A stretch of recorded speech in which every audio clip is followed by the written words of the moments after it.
بسم اللہ الرحمن الرحیم الحمد للہ رب العالمین وصلی اللہ علی محمد وآلہ الطاہرین ولعنۃ اللہ علی اعدائہم اجمعین الی قیام یوم الدین وقال سبحانہ وتعالی یا ایھا الذین آمنوا کتب علیکم الصیام کما کتب علی الذین من قبلکم لعلکم تتقون۔ موضوع گفتگو شرائط صحت صوم۔ کیا معنی ہے اس جملے کے؟ یعنی وہ شرائط کہ جن کے بعد روزہ صحیح ہوگا۔ ہماری گفتگو کا ایک موضوع تھا شرائط وجوب روزہ، یعنی وہ شرائط کہ جن کے بعد روزہ واجب ہوگا۔ اب جن شرائط کا ذکر ہو رہا ہے وہ شرائط کہ ان کے بعد روزہ صحیح ہوگا، یعنی اگر یہ شرائط نہ ہوں تو پھر روزہ نہیں ہوگا۔ وہاں پر موضوع تھا کہ اگر یہ شرائط ہوں تو روزہ واجب ہوگا۔ پہلی شرط روزے کے صحیح ہونے کی ہے اسلام، یعنی اگر کوئی شخص اسلامی اصول دین کو نہ مانتا ہو اور وہ روزہ رکھے اور نیت اس کی یہ ہو کہ آخرت میں اسے جزا ملے، تو کیونکہ اس کا عقیدہ صحیح نہیں ہے، اسے اس روزے کے دنیاوی فوائد تو شاید مل جائیں، اسے کولیسٹرول وغیرہ کنٹرول ہو جائے، لیکن آخرت کے ثواب سے وہ محروم رہے گا، کیونکہ آخرت کے ثواب کا دار و مدار البتہ آخرت سے مراد موت کے بعد برزخ کی نہیں ہے بلکہ آخرت کی بات ہو رہی ہے، یعنی قیامت کی۔ یہ ذہن میں رہے کہ اللہ سبحانہ و تعالیٰ کسی کے بھی حق کو اور اجر کو ضائع نہیں کرتا۔ کوئی بھی شخص اگر نیک کام انجام دے اسے جزا ملے گی، یا دنیا میں یا برزخ میں، یا عزت کی صورت میں یا شہرت کی صورت میں یا مال کی صورت میں یا اولاد کی صورت میں یا صحت کی صورت میں، یا دنیا میں، یا پھر بہت زیادہ اچھا آدمی ہے تو برزخ میں بھی اسے جگہ ملے گی۔ لیکن آخرت میں جزا کا دار و مدار ہے صحیح اصول دین پر۔ بس روزہ صحیح ہونے کی ایک شرط یہ ہے کہ اس کا عقیدہ صحیح ہو۔ دوسری شرط یہ کہ روزہ رکھنے والا با ایمان ہو، یعنی با ایمان کو دو طریقوں سے بیان کیا جا سکتا ہے۔ ایک یہ کہ منافق نہ ہو۔ منافق کون ہے؟ کافر۔ مسلمان اپنے آپ کو ظاہر کر رہا ہے لیکن دل سے کافر ہے، ایسے شخص کو کہا جاتا ہے یہ ہے منافق۔ بس ایسے شخص کا بھی روزہ قبول نہیں ہے۔ اسی طریقے سے ایمان کی ایک اور ڈیفینیشن جو بیان کی جا سکتی ہے وہ یہ کہ بعد رسول اللہ اہل بیت سے مودت کرتا ہو۔ اگر کوئی دشمن اہل بیت ہے، بغض اہل بیت رکھتا ہے تو یہ منافق ہے، یہ بھی ایک نفاق ہے اور ایمان نہیں ہے اس کا۔ اسلام پہلا مرحلہ ہے کہ زبان سے اقرار کرے، ایمان اگلا مرحلہ کہ اس کا دل بھی ساتھ ساتھ ہو اس کی زبان کے، یعنی عقائد حقہ پر یقین رکھتا ہو، اصول دین پر یقین رکھتا ہو۔ اب اگر کوئی شخص منافق ہے اور وہ یہ سوچے کہ اس کو مسلمانوں کے درمیان رہنے کے بعد کہ جو اس نے روزے رکھے اس کا ثواب آخرت میں ملے گا، تو اس کو نہیں ملے گا۔ اسی طریقے سے اگر کوئی اہل بیت سے دور ہے، اہل بیت سے بغض کرتا ہے، تو اس کا بھی یہی عالم ہے کہ بغض اہل بیت کے ساتھ کسی بھی اعمال کی اسے جزا نہیں ملے گی۔ تیسری شرط ہے عقل، اور یہاں پر عقل سے وہی مراد کہ جو ہم نے واجب ہونے میں بیان کی کہ واجب کب ہوگی؟ جب عقل ہوگی۔ اب اگر کوئی دیوانہ روزہ رکھے بھوکا ایسے ہی، کیونکہ نہ وہ احکام سے آشنا ہے نہ اس نے نیت کی ہے، لہذا اس کا روزہ بھی صحیح نہیں ہے۔ روزہ صحیح ہونے کی چوتھی شرط ہے کہ بے ہوش نہ ہو۔ اس شرط کا ذکر ہم نے روزہ واجب ہونے کی شرائط میں بھی بیان کیا۔ وہاں پر کیا مراد ہے کہ اگر کوئی بے ہوش ہے تو اس پر روزہ واجب نہیں ہے۔ یہاں پر کیا مراد ہے کہ اگر کوئی شخص بے ہوش تھا، فرض کریں شخص بے ہوش تھا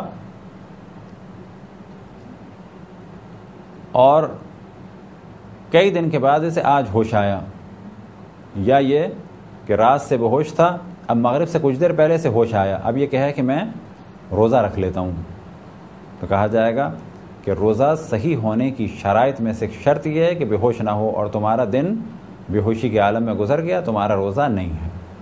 تو روزہ واجب نہیں ہوا تھا، یہ ایک الگ موضوع۔ اب اگر اس نے روزہ رکھ بھی لیا تو اس کا روزہ صحیح نہیں ہے، کیونکہ روزے کی شرائط میں سے ایک شرط یہ ہے صحیح ہونے کی کہ وہ بے ہوش نہ ہو۔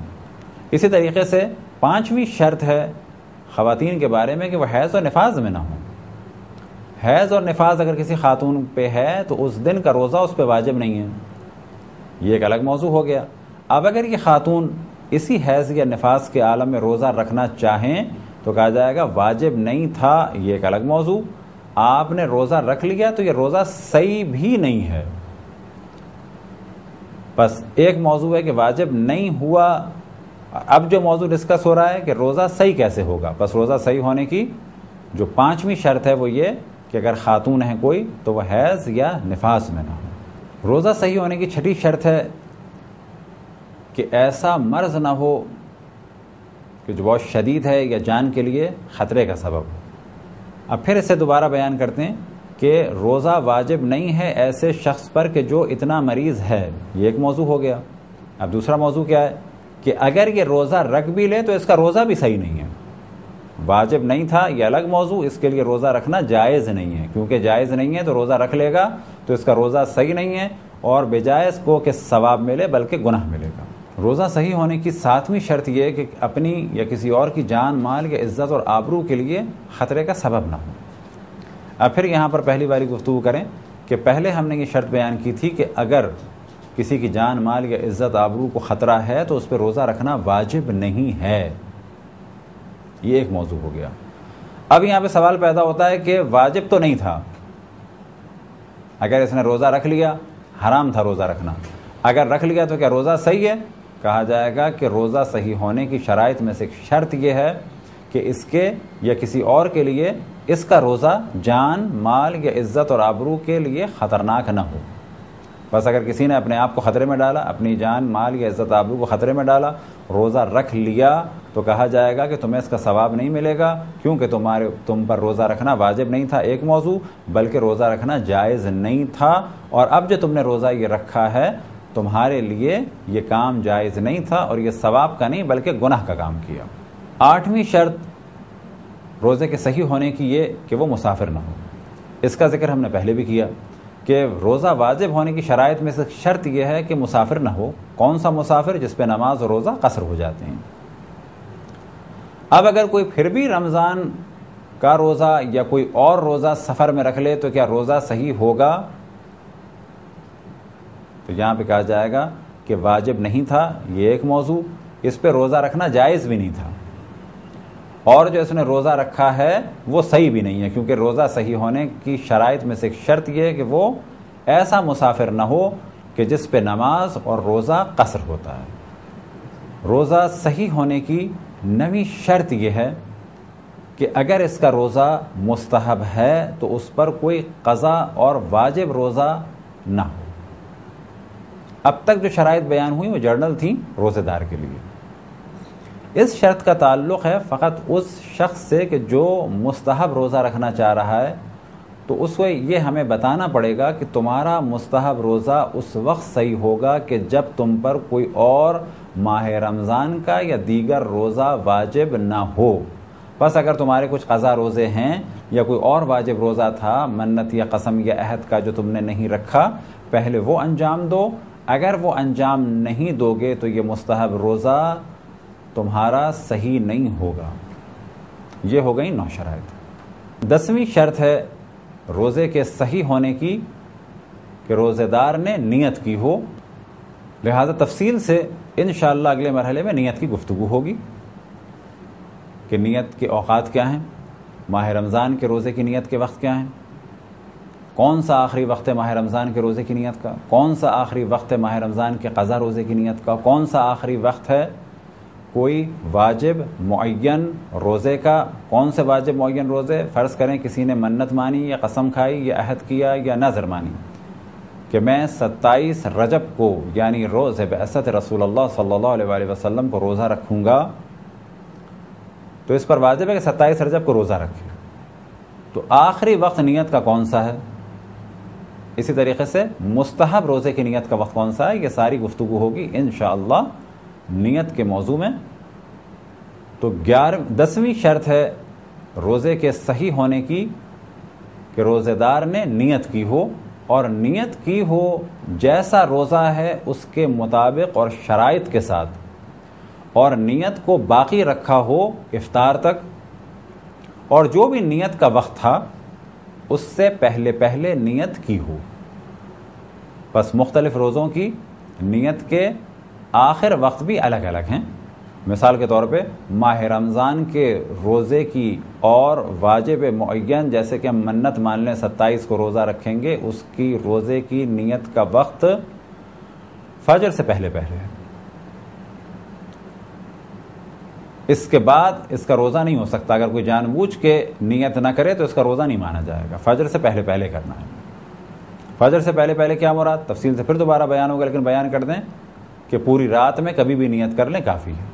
ماہ رمضان کے قضا روزے کی نیت کا آخری وقت کیا ہے؟ ظہر سے پہلے کر لیں. مثال کے طور پہ کوئی شخص سو گیا، اس نے کوئی ایسا کام نہیں کیا جس سے روزہ باطل ہوتا ہے. اب اس کی آنکھ کھلی ہے 12:20 پر اور 12:25 پر زوال ہونے والا ہے. تو کیا ایسا شخص روزے کی نیت کر سکتا ہے کہ میں آج قضا روزہ رکھتا ہوں؟